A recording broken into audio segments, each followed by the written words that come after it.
ताज्या आणि सुपरफास्ट बातम्या पाहण्यासाठी स्वराज्य न्यूज मराठीला सबस्क्राईब करा आणि बेल बटन प्रेस करा। शेतीच्या वहिवाटीच्या कारणावरून जन्मदात्या वृद्ध आईची मुलगा, सून व व्याहीने मिळून संगनमताने हत्या केल्याची धक्कादायक घटना 30 मे रोजी रात्री 9:30 वाजण्याच्या सुमारास मुंगशी तालुका माढा येथे घडली। यामध्ये लक्ष्मी उर्फ शोभा नारायण माडिक वय 62 असे खून झालेल्या वृद्ध आईचे नाव आहे। याबाबत मारुती रामा रेवडे राहणार रेवडे वस्ती अनाळा तालुका परांडा जिल्हा धाराशिव यांनी दिलेल्या फिर्यादीवरून मैताचा मुलगा दत्तात्रय नारायण माडिक, सून रजनी दत्तात्रय माडिक दोघे राहणार मुंगशी तालुका माढा, व्याही धर्मराज बागल राहणार ब्रह्मगाव तालुका परांडा जिल्हा धाराशिव या तिघांवर गुन्हा दाखल झाला असून आरोपींना पोलिसांनी ताब्यात घेतले आहे।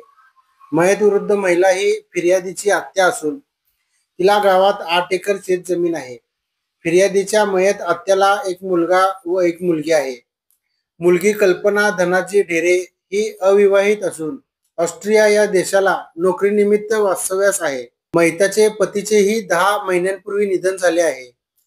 आरोपी मुलगा व सून हे दोघे पक्क्या घरात राहतात, तर मयत महिलेचे सुनेशी पटत नसल्या कारणाने घराशेजारीच एका पत्र्याच्या शेडमध्ये राहत होती।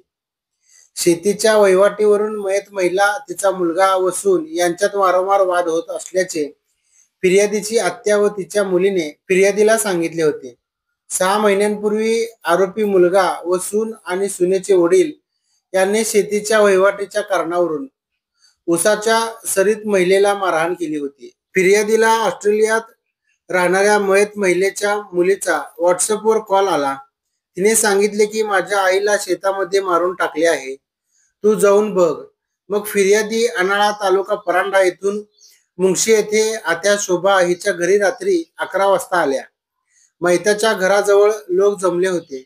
उसाच्या शेतामध्ये जाऊन पाहिले असता उसाच्या सरीमध्ये आत्या शोभा ही रक्ताच्या थरोळ्यात जखमी अवस्थेत पडलेली होती। तिच्या डोक्यातून रक्त येत होते। तिचा गळा कपड्याने आवळलेला होता व तोंडावर डोक्यात दगडाने मारून जीवे ठार मारले होते, असे फिर्यादीत नमूद करण्यात आले आहे।